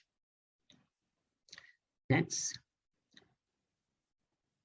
Okay, this is the overview of the Ipoh Raya Integrated Park, located not too far from the existing township near the Ipoh city. So thus the connectivity and the utilities, supply of talent and also residential will not going to be an issue for this area. Next. Okay, the master plan for this park. So it will be developed by phases, focusing on several activities such as logistic hub, agro-based industry, light to medium industry, and also it will have its own facilities such as the centralized labor quarters and also the technical and vocational training center in this park. Next. So this is just the same layout, just for your reference. So if you need more info about this park, please contact us. We will prepare the information to you. Okay, for next second promoted location, Seri Iskandar Industrial Park, located in Seri Iskandar, which is the central region of Perak, around 35 minutes from Ipoh, with total size of 3,165 acres of industrial land. So its selling price will be around RM30 ringgit per square feet. So if you convert to Singapore dollar, it will be less than 10 Singapore dollar per square feet.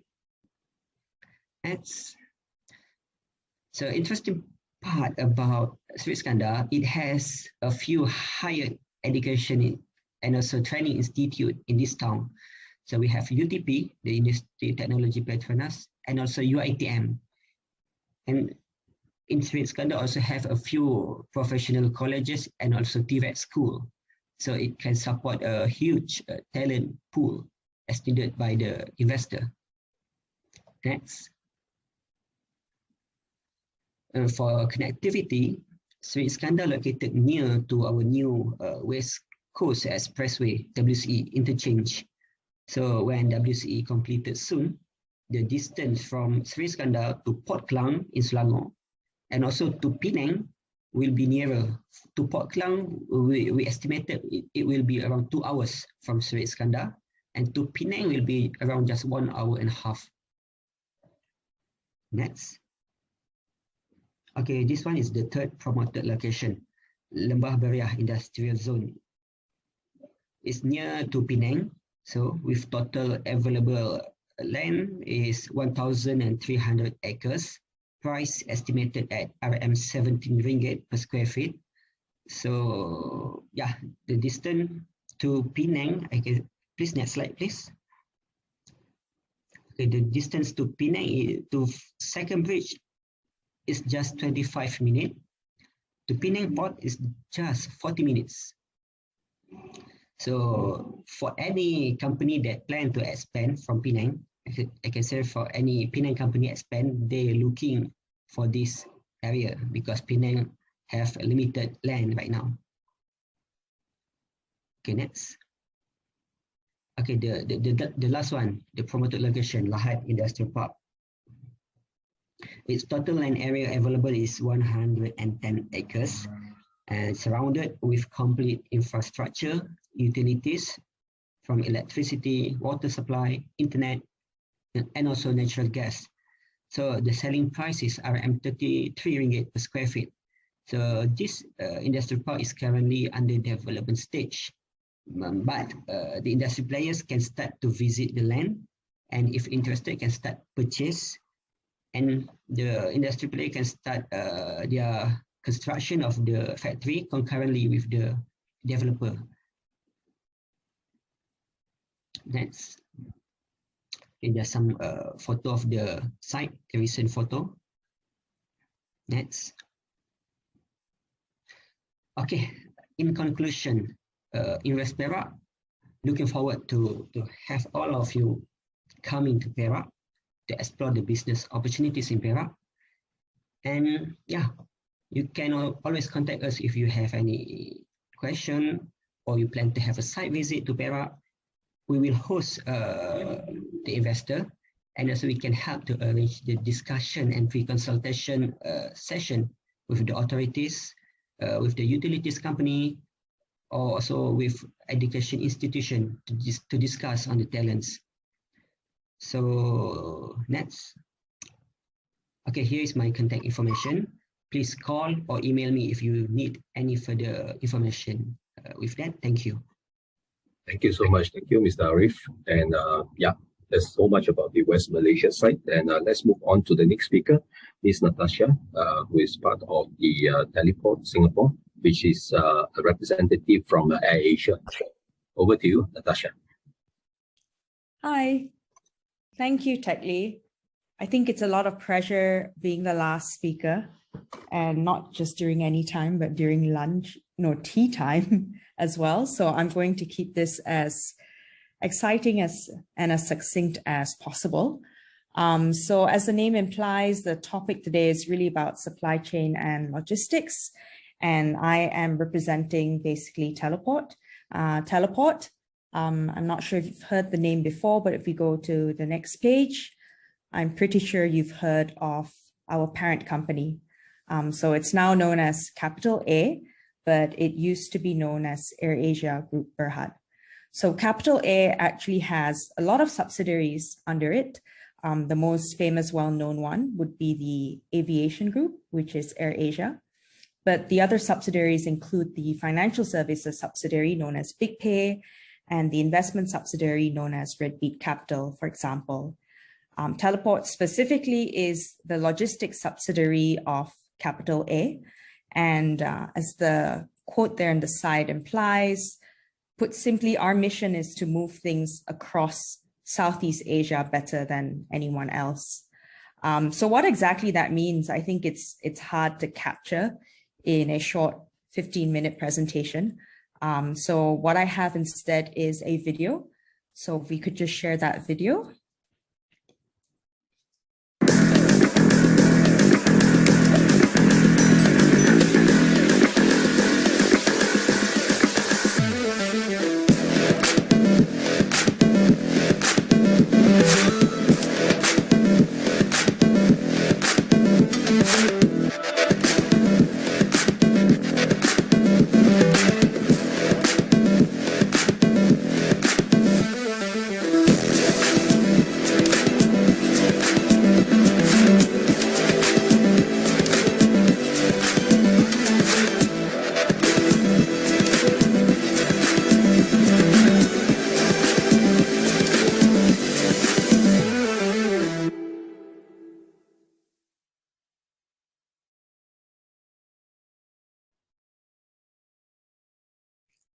Okay, thank you.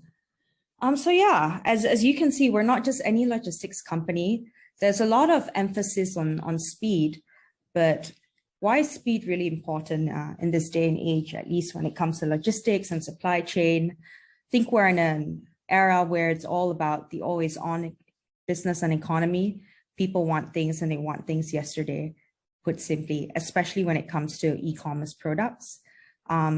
At the same time, when we talk about e-commerce, oftentimes it's domestic. I think around the globe, cross-border e-commerce has not taken up as quickly as people expected because of a lot of constraints, especially at the customs points, right? So I guess the idea here is speed. If we could make cross-border logistics and delivery a similar experience as domestic delivery, the hope is the number of cross-border transactions can go up. And why that's especially important for a country like Singapore is because ultimately there's limited domestic trade, and you're heavily reliant on consumption outside of Singapore as well as supply from outside Singapore. And it could even be supply, like Raymond implied. East Malaysia, Sabah and Sarawak seems to be abundant with resources, and I'm pretty sure there's a lot of raw material supply coming in from East Malaysia. So how we can potentially help, we see it in three ways: affordability, speed, and visibility, if businesses do partner with Teleport. Now, affordability, it really is that whole story where they always say it's a trade-off. If something is fast, it's usually more expensive. But in Teleport, and we'll share with you why in a bit, we're able to do it fast, but not at an insanely high cost. The other way in which working with us could potentially help your business as well is obviously speed. But with speed, there are a lot of added benefits that may not necessarily be obvious. Just-in-time manufacturing can happen. You spend less money on inventory and warehousing. And oftentimes at speed, it could also be seen as a revenue driver because a lot of customers want things fast. So you're able to engage more customers at a faster rate. And finally, visibility. Ultimately, we pride ourselves in being not just any logistics company, but a technology logistics company. And what we have been working on is in connecting the end-to-end delivery value chain, they call it. What this means is you would be able to track your shipments from the point of pickup at your various pickup locations. It could be a warehouse, it could be in your partner's stores, all the way to the end consumer. We try to offer that visibility. So if we go to the next slide, I'll talk a bit more about our operating model and how we're set up for this, because I don't think it's necessarily obvious to a lot of people. And I think that relationship with AirAsia is actually very important to highlight here. So if you talk about your traditional courier companies, it's largely that model on the left.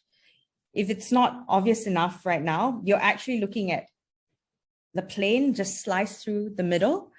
And the model on the left here, known as like the freighter model, that's typically the model that a lot of courier companies use, the JNTs of the world, the SF Express. And typically they usually have like 2 to 3 planes, and these planes make trips around the world to deliver cargo. Now there's benefits to that because, as you can see, the blue area on the left is a lot larger compared to the visual on the right. So usually these dedicated freighter planes can hold larger stuff like large machinery, cars even. But the downside to that is usually when you're buying space or logistics services from these planes, they're selling it like a container. So you're allocated an entire space, and whether or not you use the entire space, you're still going to have to pay for the entire space. So at times it could be a very costly model because it works out to be a fixed cost model. Now, what Teleport does is, in addition to the traditional freighter model, we do have intentions of having about 4 planes, freighter models. We also have passenger flights. So Teleport is the sole logistics company that's selling the entire AirAsia network belly space. So if you want to ship across any part in Southeast Asia and beyond using the AirAsia network, Teleport is the one-stop point that you go to get access to this network. And how it works is, it's funny because a lot of people always say that for AirAsia, you have to pay for everything. Well, it's worked out positively for us in a sense that oftentimes when you're sitting in a passenger plane, only 15% of the space at the bottom actually is utilized. So you've got a lot of empty space in the bellies of these passenger planes, and we have in turn used that to transport cargo, right? Now, because it's also a passenger plane, what this means is the bulk of the cost of shipping on these planes have already been paid for by passengers. So what that means is when we actually bill you and charge you for putting a parcel or 1 kg item on the plane, it's at marginal cost. So it's variable cost. So we will be charging you on a per kg basis as opposed to an entire block of space. So now if we go to the next slide, overall that passenger model, as we like to call it, it provides a lot of flexibility. We've illustrated the cost flexibility, but there's also that speed of delivery and time flexibility. Now, if you look at traditional cargo on the left-hand side of the page, what we're illustrating here is the number of flights that you can have in a single day. Now, when you have 3 or 4 planes, on a good day, you can have 1 or 2 flights in a day. But what that means is if you miss that flight, you're just going to have to wait for the next flight.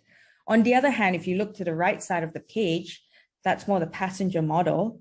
And for context, pre-COVID, I believe KL to Singapore, in a single day, you had up to 8 to 10 flights. So that's a lot of flight frequencies. And what we've done as a business is oftentimes the morning flights are the most attractive. And these are people that want their items delivered on the same day itself. So it comes in first thing in the morning and you have the whole afternoon to do your own work or execute further deliveries at the point of destination. So the flights that are in the morning are priced very differently from the flights that are in the afternoon. But the point to capture here is, yes, there's flexibility in flights, but at the same time, there's a lot of capacity available. So if you miss one plane, we can bump you to the next plane as well. Right? So that also aids in the whole speed story. But there's something else also that aids in the speed story, which brings me to my next slide, which is the AirAsia network, the point-to-point connectivity. So what I'm illustrating here is strictly Singapore and Malaysia, but obviously our geographic presence is a lot wider. Now on the left here, I don't think it's necessarily clear, but it's the freighter model and there's orange dotted lines. But the point is, traditionally in a lot of courier companies, if there's an intent, for example, to ship things from Singapore to Kuching to KK, it can take up to a week, even through planes sometimes. And this is because they use multimodal transportation. So how it works is the items flying from Singapore to KL, and then from KL, wait for another flight, goes to Kuching. And typically from Kuching, if you're lucky, it flies into KK.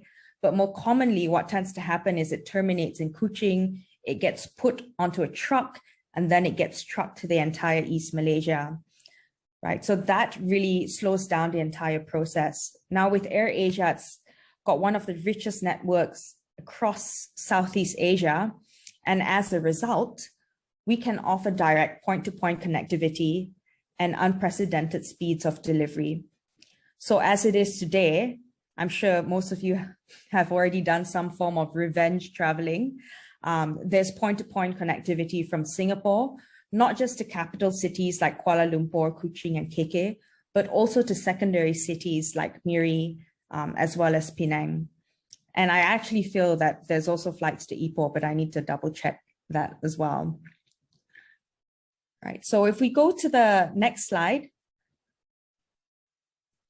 Okay, so if we look here and look at teleport in general, no doubt the focus of this conversation is a lot about trade between Malaysia as well as Singapore, but I think it's worthwhile to note that our network actually goes beyond these two countries. In fact, it covers the entire Southeast Asia as well as the wider Asia Pacific.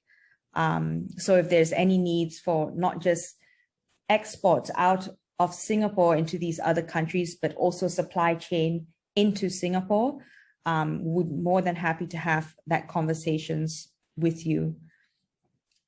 Okay, so if we go to the next slide,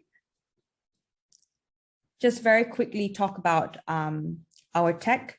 We are fully tech-enabled, and cross-border gets really, really complex because there are multiple milestones to capture. There's your first mile pickup, there's customs clearance that happens at origin and destination. There's last mile delivery as well. The point is, what Teleport has been able to do is we've integrated with either our own systems and our own teams or with third-party service providers to enable live tracking of where your parcels are at any given point of time. And this is helpful for several reasons, not just for you to manage your own business planning, but also for you to manage customers' expectations and experience as needed. So next slide. So industries we serve, I think if you've recently flown on an AirAsia plane, you would have been warned that you can't bring a power bank on the plane. While that is true for passengers, the reality is almost all of our planes, AirAsia planes, are dangerous goods certified. So what that means is actually at the bellies of these passenger planes, we are carrying cargo that have got what quote unquote dangerous goods. These includes batteries. It could even be lithium batteries of a certain voltage.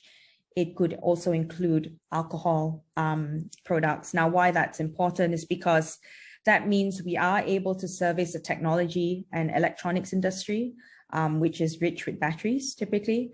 We're also able to serve the beauty and personal care, as well as chemical and pharmaceutical company, which are oftentimes filled with alcohol and a lot of dangerous goods. Other more obvious industries we serve would be the e-commerce industry, fashion and apparel industry. These tend to be a bit more time sensitive. Agriculture and food also time sensitive. So shipments of perishables is something that we do on a regular. This could even include live seafood coming in from East Malaysia. And the one that's quite interesting is the one on the bottom right-hand side, which is aviation, automotive, and marine parts. Oftentimes when you have machineries that's grounded, it's costly when they can't function. And because of our speed of delivery, we're able to service those needs, especially if the parts are small. Okay, so that's industries we serve. I think it's also worthwhile sharing that we do offer value-added services. It could range from dangerous goods packaging all the way down to helping you with permit applications and helping you with customs and duties collections and payments as well. Okay, so if we go to the next slide, I figured I'll just capture the services that we do provide. I think domestic, it's pretty straightforward on the right-hand side. We offer everything except customs clearance because there's no customs involved for domestic services. When it comes to international, we're pretty strong, especially in Southeast Asia. So that's Malaysia, Thailand, Indonesia, as well as Philippines. We offer customs clearance services across all these countries. But when it comes to delivery type, it's pretty unique. And it can vary according to the needs of your businesses. I wouldn't go into technicalities of this, but we could do what you call hub to door, which is picking up from your warehouse to delivering to the end consumers. Typically your e-commerce players likes this service. Or if it's just pure supply chain, we could be helping you with supply chain, picking things up from one warehouse and sending it off to another warehouse. Or if you've got a huge truck and you'd prefer to save money by dropping things off at the airport instead, we are happy to take over from the airport to airport portion as well, which is known as port to port. I guess the point is, if you look at the last row there, a lot of businesses have got different logistics challenges, and we're not here to just sell a single product and force fit it to different businesses. The intent here is to truly understand how we can take a more consultative approach to meet the needs of your business from a logistics standpoint. So customized solutions is something we also offer, and this is where you can pick and choose how you need us to support you. To illustrate that point, I'll just close off with one final slide on a case study. I think this name is a familiar name to many. especially during the COVID season, which is Shopee. So we've partnered with Shopee with their cross-border e-commerce products. And I guess what we're trying to illustrate here is how we really offered a customized solution according to their needs. So I'll first walk us through the delivery value chain, which is that blue line and dot at the bottom. But typically, if you talk about a business like Shopee that has places, when merchants list on Shopee and a customer orders, what happens from a logistics perspective is someone needs to pick it up from the merchant's place. You call that first mile pickup, gets taken to Shopee's hub. Shopee's hub will then sort it according to which planes these parcels needs to go on. And then once it's sorted, it's put in gunny sacks. It goes to the origin airport. Customs activities happens there, goes on the plane, arrives destination airport, and then at the destination country, basically the same thing repeats itself just so it gets to the consumer. Now, in Shopee's case specifically, their biggest pain point was actually in middle mile, because at this point of time, they had a huge surge in orders, but not enough plane capacity to meet the delivery needs. At the same time, Shopee was quite intent at that point of time to reduce its overall cross-border delivery time from an average of 5 to 7 days to something like 1 to 3 days. And it's the middle mile that was largely preventing that from happening. Because oftentimes in industry, when you don't have enough volumes to meet your fixed cost of space that you wanted, or the flight frequency is not as high as a passenger plane of AirAsia, this famous word happens known as consolidation. Now, consolidation is great. It can save cost, but then the trade-off is time. So you're waiting to fill up your planes to a certain volume first before putting it on the plane. So that was the thing that was largely stopping Shopee from achieving its faster delivery time ambition. So Teleport came in and supported them for middle mile, and Shopee, having already had the infrastructure as well as trucks for first mile, continued to own that process. Now, through this discussion, it was also learned that there was a specific geography, a specific country where Shopee nor Teleport had last mile delivery experience, but Teleport happened to have a partner, which is J&T Express. And in that process, Teleport basically connected J&T Express to Shopee to solve their end-to-end delivery logistics issues. So as an outcome of this, Shopee is now a customer of ours, and their delivery times, if you've recently ordered cross-border, I hope you've also felt that their delivery times are a lot faster and shorter. Right, so just one final slide. For those of you that are curious, these are the major brands that we have partnered and are partnering with. And that's pretty much it from me. So any further questions, or if you're interested in learning more about us, the next slide will have our website. Feel free to visit that. Thank you. All right, thank you, Natasha. And we'll come to the next speaker, Ms. Ivy Heng from SBF, talking about the FTA. Ivy, back to you. Thank you, Teck Lee. Hi, good afternoon, all. Thank you for staying with us throughout. I'm Ivy Heng. I'm an assistant director in the FTA team in Singapore Business Federation. So today, this afternoon, I'll be here to share with you information on free trade agreements, or we usually actually call it the FTA, and how it can benefit your businesses. Next slide, please. So in the next 10 minutes, I will share on what is FTA, how can it help businesses, and who can help you in understanding and navigating these agreements. Next slide, please. So what are FTAs? What are free trade agreements? So you commonly hear these words in the news or anywhere. So free trade agreement is a legally binding agreement between two or more countries which aim to reduce or eliminate barriers to trade in and help to facilitate the cross-border movement of goods and services between territories of the parties. Next slide, please. So till date, as you can see in this infographic, Singapore has a wide network of FTAs, a total of 28 agreements with more than 65 trading partners, which are extracted from Enterprise Singapore. Next slide. So did you know actually between Singapore and Malaysia, how many FTAs are there?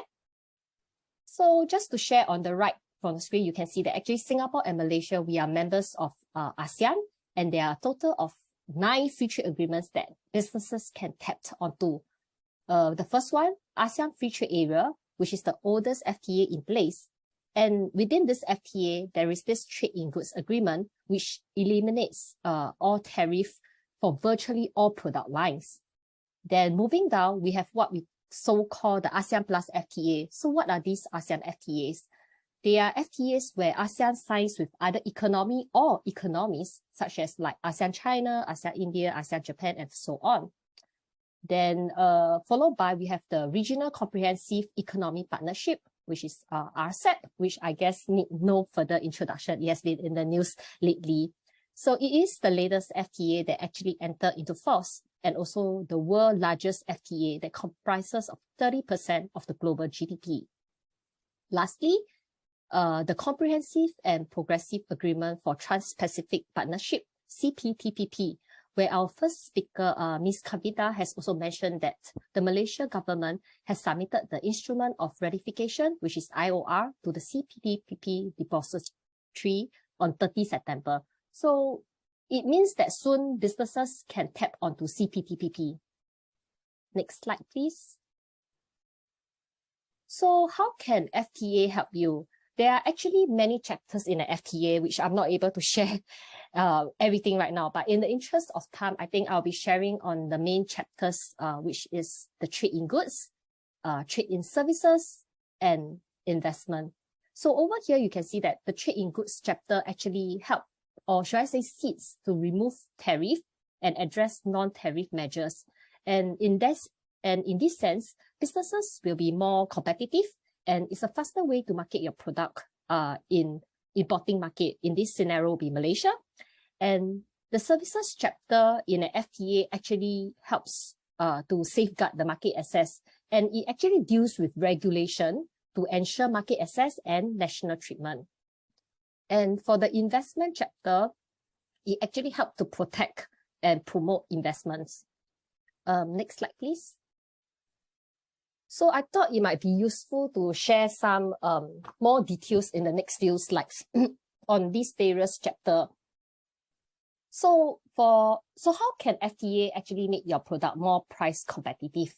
So if you look over here, I'm taking an example whereby I'm exporting sweet biscuits containing cocoa with a harmonized code of like 1905.31.20 to Malaysia from Singapore. And my product is actually worth at 500,000. And right now, without any FTA, when you bring your goods to Malaysia, there will be a 6% import duties, which means that the custom duties amount to 30,000. However, if your product is able to meet the rules of origin of an FTA of those that are listed above in the previous slide of the 9 FTA, your import duty will be able to reduce to 0%, and hence there is actually a saving of 30,000. Next slide, please. So how about the trade in services chapter? Like I mentioned earlier, just now it safeguards the market access. So FTA actually support the trade in services in 3 main ways. One, preferential treatment, whereby Singapore service suppliers can enjoy preferential trade commitments from our FTA partners.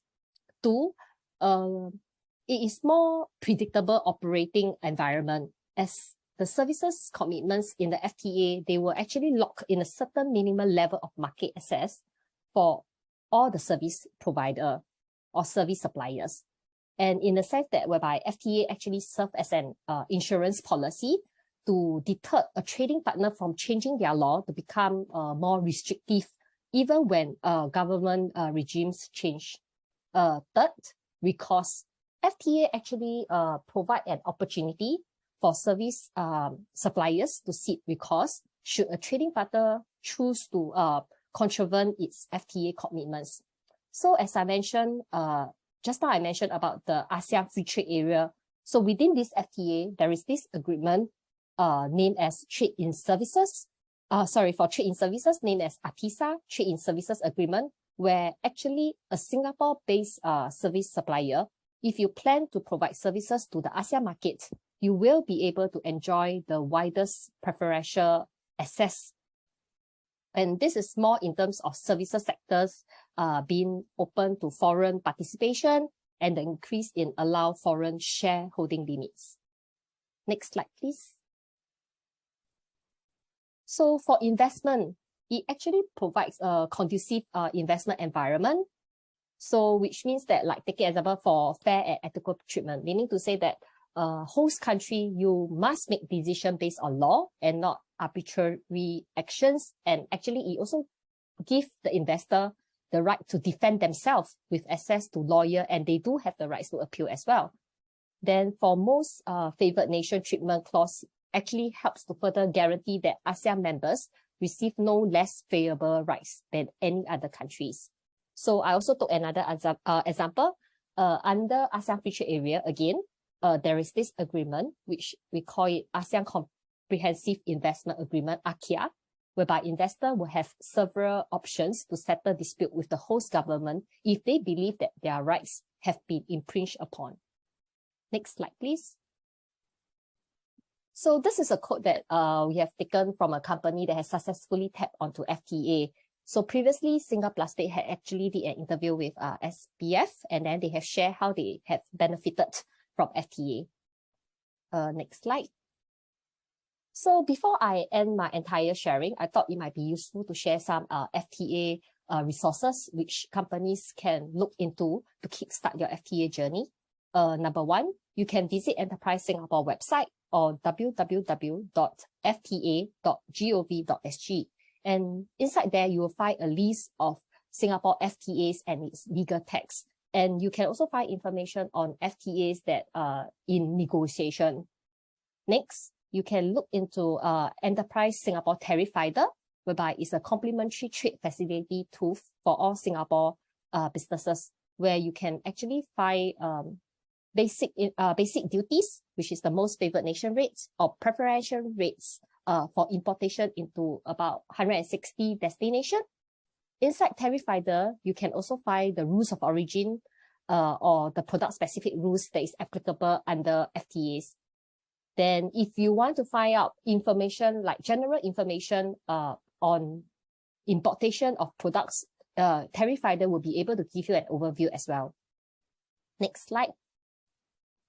So with Enterprise Singapore, they do have this Market Readiness Assistant as well, MRA grant, where actually the support level of up to 70% for SMEs is on more in-depth FTA consultancy. At SPF, we actually also, in order to help the business community, we have actually worked with vendor, and then we published a guidebook to help the businesses community to navigate the free trade agreement. Next slide. So very important slides. Of course, should you have any FTA query, feel free to drop us an email at fta@spf.org. So below you can see that at SPF, we actually conduct a few workshops. It can be FTA per se, it can be industry per se, and we also guide companies to use free trade agreement. Next. Okay, so thank you very much for listening to me for the past 10 minutes. So should you have any more FTA query, feel free to drop us an email. I shall hand the floor over back to Teck Lee. Thank you and have a wonderful weekend. Thank you, Ivy. Thank you so much. Thank you. Next slide. Okay, like what Ivy has mentioned, thank you for for attending all the so-called presentation and speakers. We have a poll over here. Please do help us to insert and also show your so-called interest, whichever companies or speakers that you are, organization that you're interested to have more details. Please so-called do the poll and submit online.